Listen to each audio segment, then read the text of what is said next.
Hello everyone and welcome to Sinful Gaming. I hope you're all doing well, and most of all, I hope you're all fighting that war against the grey, because today's video we're going to talk Warhammer Age of Sigmar Warcry. Now, we are going to do a run through of the core rule system for Warcry and show you how to play what I think is one of the best skirmish miniature games on the market. I honestly think this is probably my favourite game that Games Workshop currently produce. I absolutely love Warcry. And so we're going to talk about it today because Games Workshop have just released a brand new starter set for Warcry called Crypt of Blood. Crypt of Blood is going to be for 2 players. It will contain 2 warbands that are Warhammer Underworlds, or as they're known in Warcry, Bladeborn warbands, repurposed for Warhammer Age of Sigmar Warcry. This will be Zandire's Trueseekers, the Stormcast Eternals, and the Crimson Court, a court of vampiric blood-sucking vampires. Now, you also get a bunch of cool, unique terrain to this set as well, and all the miniatures here are currently only available in this box set. And so, with that said, we are going to look at all the cool rules. We're going to take a look at how to play the game and hopefully give you an idea. Over the course of the week, we will also be playing a variety of different games, and these games will be from the book that comes inside the box set, which is this, the Crypt of Blood book. Now, what this contains in it is a step-by-step guide on battle plans, on how to play the game. We'll be playing through all of them as well over the course, but also all the rules you need to play as well for the 2 warbands. You'll get cards, you'll get all your tokens, and all of that inside this box set. So everything you need to play for you and a friend as well for Warcry is inside this box set. So with that said, let's get cracking on into the video and let's go check out how to play Warhammer Age of Sigmar Warcry. Today's video is brought to you by Gap Games, a fantastic retailer in Australia for a variety of different miniature war games.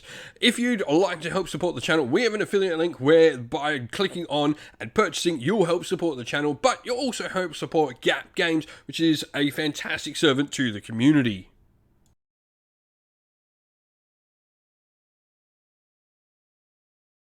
And so, where to begin with Warcry? But first of all, we're going to look at the cards for Warcry, the 2 main cards you will use when playing your game. Now, not all warbands will have these cards. Sometimes you will find these rules inside a book, printed as if they were the cards. Now, we have 2 main things here. We have our character cards, as you can see here, have a picture of the corresponding fighter with them. That will be applicable. In some cases with armies where there are multiple choices, this may be a model that doesn't exactly look like yours, but it may be an alternate sculpt, albeit it will still be the same rule. But then we also have the rules here for the warband. These are their ability cards. On this side, we will have abilities for the warband, and we'll talk more about them in just a second. But then we will also have their reaction as well, along with the other side of the models as well. We'll have all of the warbands here. Next, we have our fighter card though. So let's talk a little bit more in depth about this card. So up here in the top left corner, we have our warbands. This is the allegiance of the character and tells us what army they can join. We then have on the opposite end a number up here. This is the points cost or the renown cost of the model, how many points you will have to spend to take that model in your force. We then have a circle here which contains 3 key stats. The first of these with the arrow is your movement. The second here with the shield is your defense, how tough you are and how hard it is for your opponent to wound you. And lastly here we have the skull, which is our wounds, how many hits and how much points of damage we can take before our fighter is removed from the game. Fighters will then have multiple different weapon options they can take. You can see here that some fighters will have a ranged weapon, where some fighters will not have a ranged weapon. They only have a melee weapon. Where there is a range here on the first number, you can see that ranged weapons generally will have a minimum range. This means they can't be used within 3 inches of an enemy. Meanwhile, this one can be used only up to 1 inch, but it can be used within 1 inch of an enemy. The next one here is the number of dice we roll when making the attack. And the second one here, this fist here, is going to be our strength of the attack. This will be taken into account against our opponent's defense, and we will, depending on what the 2 numbers correspond to each other are, that's how we will know if we've actually landed some hits. Lastly here, the broken skull is the damage characteristic of the attack, and you'll notice it's got 2 numbers, one higher and one lower. These two numbers, the first one here is the regular damage we will roll, and the second number is our critical hit damage. And we'll talk more about that in just a second as well as we go through all the rules in this video.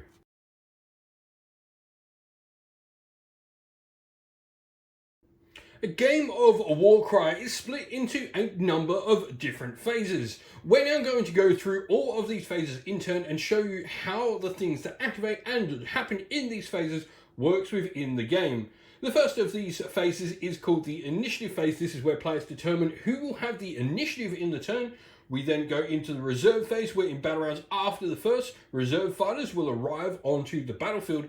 And the third round and the third phase is the most, I guess, in-depth and most critical part of the game, and that is the combat phase, where our fighters activate, make their actions, and indeed try to win us the game.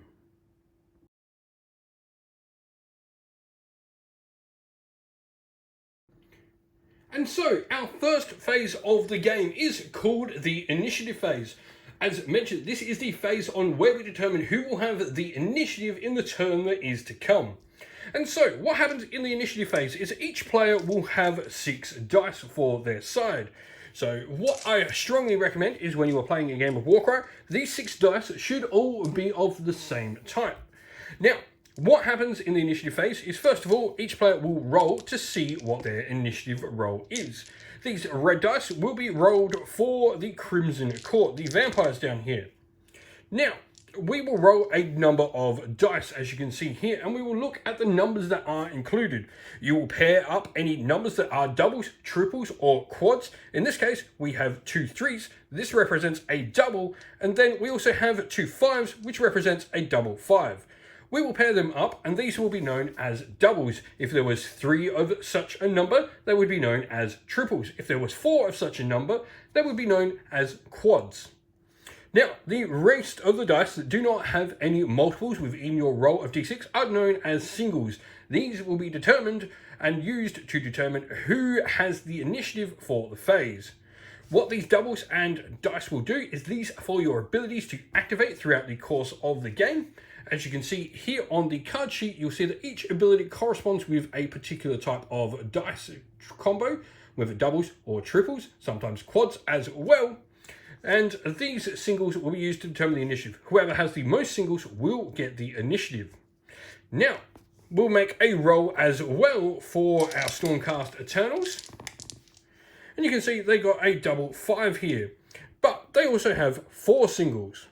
This means that while we'll have more abilities for the Crimson Court, the Stormcast Eternals here of Zendar's Truthseekers will only have 1 ability, but will take the initiative with 4 dice. Now, here is where color coding your dice becomes incredibly important, because you will need to have a dice of a different color in order to beat your wild dice. At the top of every turn, each player will gain 1 wild dice, and this can be used to change and represent any dice you want. For example, we could here change it to a 5 to turn this into a triple. You can only ever add a wild dice to a single number, so only ever 1 to each allotment of numbers. So you couldn't, for example, add another 5 and turn it into a quad if you did have 2 wild dice. You also, as that would suggest, don't have to spend your wild dice in each turn, as you could keep it for a later turn. And so, these wild dice could also be used to create a single, enabling you potentially to get the initiative.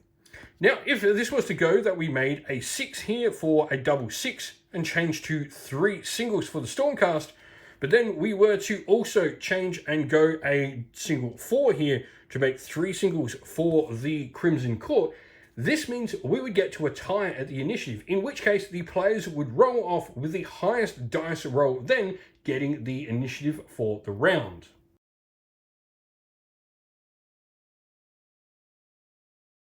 Next, we have the reserve phase. Now, this phase will only exist from the second turn onwards, and it doesn't always exist within each game. Now, as you will notice, we have here one of the deployment maps for the game. Now, what happens here is you can see that some of these models will have started the game in their points. The reserve phase is for these models here that are dictated coming on the table in round 2 or a later round. What happens is when these models come onto the table, let's say that this is the point in the table they're going to come on from, you will need to deploy all models that are coming on in that round from that battle group on the table like so, within 3 inches of the point indicated on the battle plan. This isn't called the reserve phase, so you could place a model up there, and you can place the rest of the models in a group around them as well. So, like so. This would be a completely legal formation to join the table in from reserve. Sometimes it'll say you can deploy from anywhere on the board edge. This means you can deploy anywhere along the board edge here within 3 inches if you so wish to do.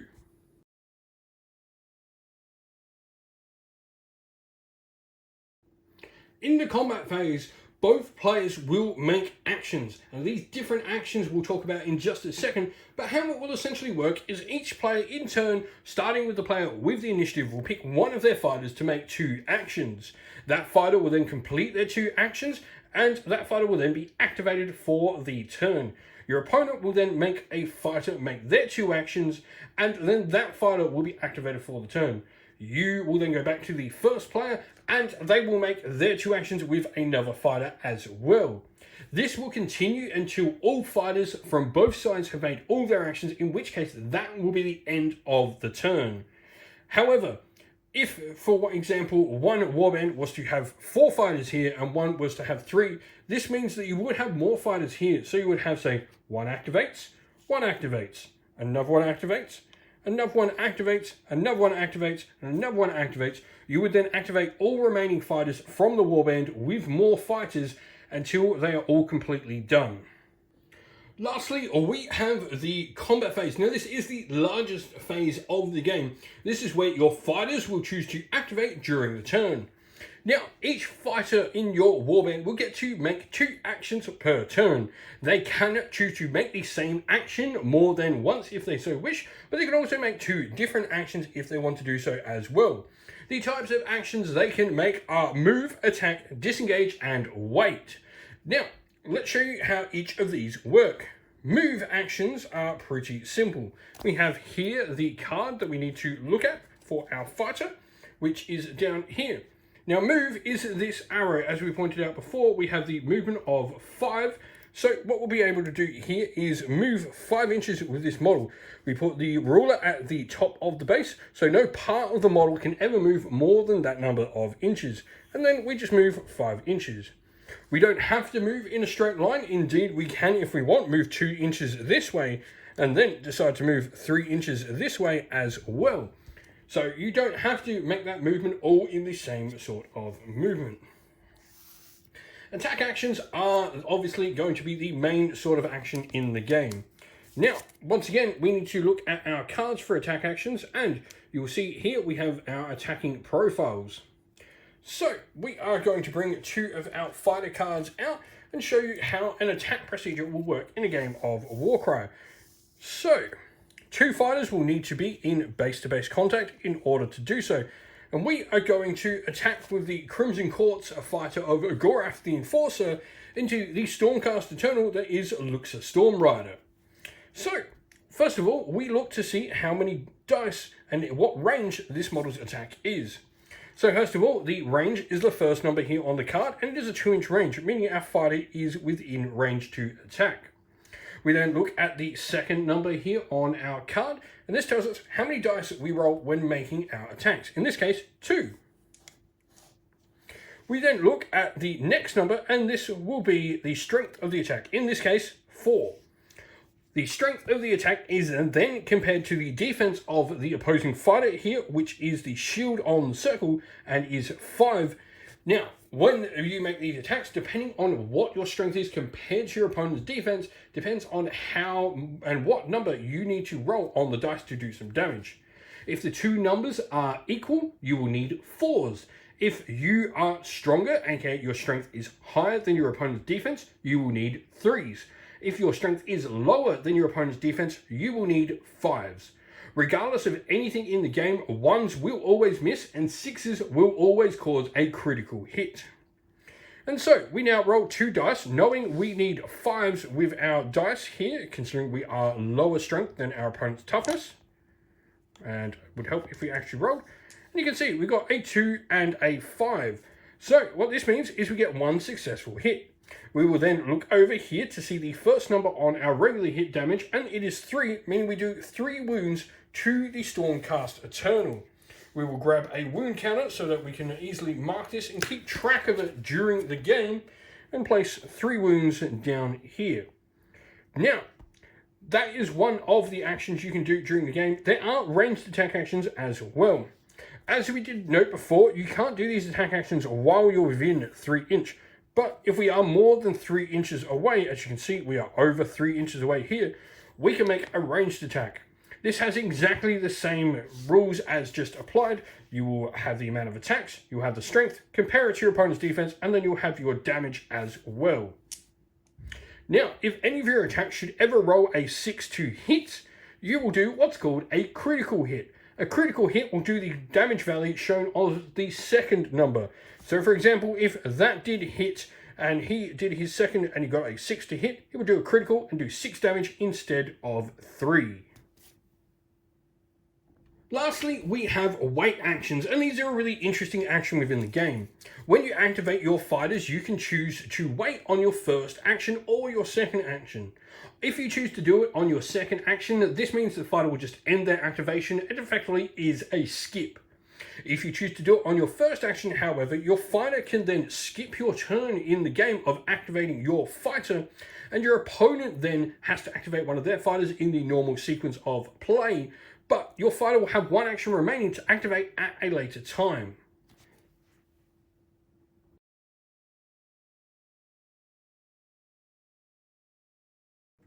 Next up, let's talk about abilities. Abilities are things you can use generally during the combat phase of the game.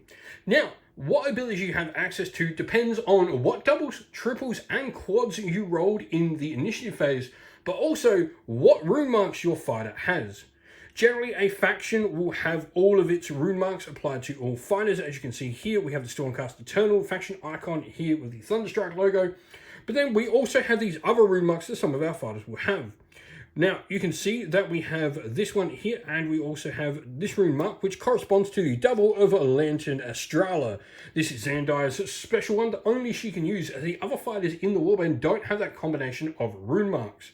On the other hand, you can see that this rune mark here and this rune mark mean that Zendire actually can't use it, as she only has the first one of the rune marks here, but not the following Agile Swift rune mark as well. So it does depend on what you roll. You will need to have the number here corresponding. So for example, Zendire will need to have a double. Say she has a double 6 ability to use here. This means she can activate the Lantern Astrala ability. You would then follow through on its effects, and it will explain everything you need to do. In this case, until the end of the battle round, we subtract 2 from the value of abilities to a minimum of 1 used by visible enemy fighters while within 9 inch of this fighter. Reactions are next, and what these are is a special type of action you can use after your opponent has made actions, generally when your opponent does something. Each reaction will say or when they can use it. For in this case, with Zandire's True Seekers, a fighter can make this reaction when they are targeted by a melee attack action. So say Gorath is going to attack Zendire. After the damage is total before it is allocated to the fighter, if it's enough to take them down, you can allocate d6 damage points to the enemy. This does use up one of your actions for the turn, and this is generally where something like a wait can be quite proof and quite good for you to use. Now, you could also choose to use reactions when you haven't made an action with that fighter, in case they have both their actions still left, they haven't activated that turn yet. This will cost 1 of their actions, meaning they only get to make 1 later. If a waiting fighter did it and they've only got 1 action left, they would have none left. And you can also use 2 reactions and take all your fighters' actions into being reactions instead as well.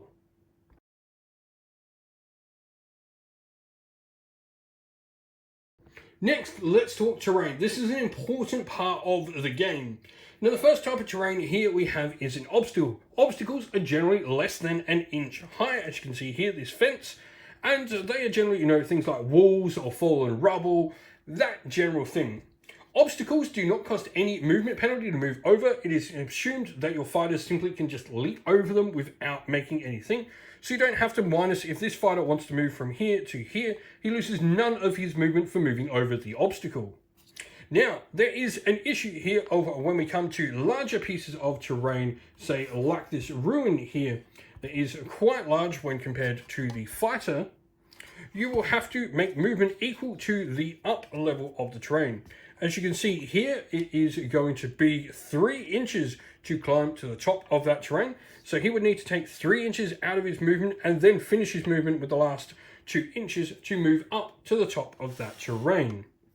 Now, fighters can choose to either climb up sheer facings of terrain like this, where there is a safe way to do so, or they can choose to fall down off terrain or jump down, or sometimes even be pushed down if they want off a sheer edge like this that doesn't have a wall to climb down. It's assumed that all fighters, when you're playing the games, do have things like grappling hooks and rope and stuff like that, enabling them to climb up sheer faces. And so, when fighters are fighting on the top of terrain like here, they may need to take fall tests. What a fall test is when they are the target of an attack action and they're within half an inch of the edge of terrain, whether there is a sheer drop or, a wall like so. If they are up in the air and they're more than half an inch off the floor, or more than an inch in the case of an obstacle, they will need to make a fall test. What happens with a fall test is you roll a dice, and on a 1, they will suffer some impact damage. So, what happens with impact damage is they will then... So when you take the damage for falling, if you would fail your fall test, you will have to roll a dice for impact damage. You now roll a second dice. On a 1, you allocate 3 damage points to that fighter. On a 2 to 3, allocate 1 damage point. But on a 4+, nothing bad happens and you actually are just fine. You land on your feet because you are a cat. Now, there are some sorts of terrain you will play during your game that are called unscalable terrain. This will be things like statues and such. So with that said, we have a piece of unscalable terrain here with this realm gate. You can see this really is just a piece of statue that no one can climb, and this is called unscalable terrain, meaning that no matter what, you can't actually climb up to the top of this. When starting your games of Warcry, it's incredibly important that you choose what pieces of terrain in your game will be unscalable. Lastly, to mention about terrain as well is the benefits of cover. When you are in terrain, you are going to get the benefits of cover if ranged attacks are choosing to target you. For example, if you are up here on top with the fighter here, you would get the benefits of cover if someone was making a ranged attack up at this fighter. But you also get the benefit of cover when you are on obstacles like so. If, for example, Gorath the Enforcer wanted to attack our Stormcast of Duraz's Giant Fell, he would get the benefit of cover when Gor attacks him. Now, what the benefit of cover provides you with is +1 to your defense characteristic.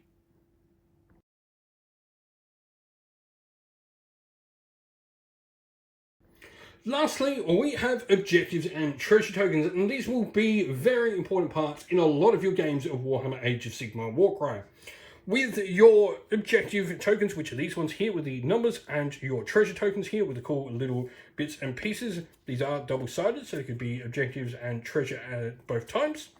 Now, objective tokens are the first one we're going to talk about. Objective tokens are something that does not move on the battlefield. They represent points on the battlefield of particular interest to your fighters, whether they are a sacred site or just a site of import to your fighters, such as, maybe between a gate house or something like that. They are areas your fighters are trying to fight over. So how you control objectives is at the end of a battle round, you have more fighters than your opponents. Say the Stormcast have 3 here, then the 1 vampire of the Crimson Court, you will control the objective. If the 2 warbands are tied with the amount of models, no one will control the objective. Now, on the other hand, we have treasure. Treasure is somewhat like objectives in that your fighters can control it. What happens is when a fighter ends a move on top of a treasure token, they will actually now begin to pick up the treasure. If at any point during your move, and you move within an inch of that treasure token, you now pick it up, and you're now carrying the treasure. You can use that treasure and put it on your fighter's card to represent them carrying it. Now, fighters need to subtract 2 from their movement. So for the movement of the Spinehammer here is normally movement 5. So he would drop down to 3 for his movement now that he is carrying treasure. However, a fighter can never go below a movement of 3 due to carrying treasure. So if your fighters are already at 3, like many of the Dwarven within the game, you don't actually lose anything for carrying treasure, because dwarves are pretty used to carrying treasure all the time anyway. And so, dropping treasure can happen when your fighter is carrying such treasure and is, say, taken out of action. Also, they can choose to voluntarily drop it at any time they want as well. And so, I hope that was a good video for you to give you a brief description, a brief idea on how to play Warhammer Age of Sigmar Warcry, which, don't forget, has its brand new starter set coming out for 2 players to get straight into the action. Now, with that said, this is the first of what I hope is many different videos showing you how to play Warhammer Age of Sigmar Warcry, and indeed, we will be playing through the Crypt of Blood book inside this throughout the course of the next week as well, along with some regular Warhammer Age of Sigmar Warcry battle reports as well, showing off the Crimson Court and Xandar's Truthseekers in Warcry. And we'll also be playing some Underworld games on the channel as well with those warbands, so if that's something you like as well, you can come check that out. But I hope this video was helpful, gave you a brief idea on what to expect from Warcry, and will allow you to follow along with some of our battle reports and our getting started videos and understand the game a little bit better. If there's some things you would like, if there's more questions you have, please let us know down in the description how we can help, how we can make these videos better, because I want to get more of these out for everyone to enjoy and play along with all the war games we enjoy on the channel. Thank you all for watching. I can't wait to see all the stuff and all the Warcry posted in the Discord and indeed on our Patreon and all of that as well. Thank you all for watching. Let's get happening some Warcry. And so, thank you for watching. We hope you enjoyed the video. If you did, please don't forget to leave a like, subscribe to the channel for more content, and also drop a comment down below letting us know what you thought about the video. If you'd like to come chat more with me and other members of our fun little community, we have a Discord server which is linked down in the video's description, and also linked down in the video's description are the best ways to help support the channel, either by Patreon or YouTube members, or by grabbing yourself some merch from our Teespring store as well.